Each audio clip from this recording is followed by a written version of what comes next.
দর্শক, আমরা দেখতে পাচ্ছি আর শুক্রবার পবিত্র জুম্মার দিন শহীদ প্রেসিডেন্ট জিয়াউর রহমানের কবরস্থানে লাখ লাখ মানুষ তারা দোয়া মোনাজাত করছেন এবং একের পর এক মানুষ আসছেন যাচ্ছেন। আমরা দেখতে পাচ্ছি আমরা শহীদ প্রেসিডেন্ট জিয়াউর রহমানের কবরে এসেছি এবং এখানে এসেই আমরা দেখতে পাচ্ছি মানুষের ভিড় এবং মানুষের ঝড়।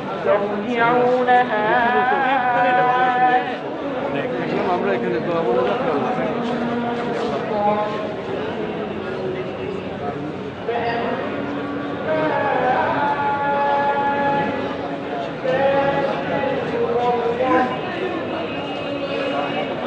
আমরা এখানে এসে দোয়া মোনাজাত করেছি এবং দোয়া মোনাজাত শেষে আমরা এখানে কোরআন তেলাওয়াত করতে দেখছি এবং অনেকে আসছেন, দোয়া মোনাজাত চলছে, একের পর এক মানুষ আসছেন এখানে। লাখ লাখ মানুষের আজকে শুক্রবার পবিত্র জুম্মার দিন আমরা দোয়া মোনাজাত এই মাত্র শেষ করলাম, তারপরে কিছু কাজ আমরা করছি, সেটাও আমরা দেখতে পাচ্ছি, দেখতে পাচ্ছি।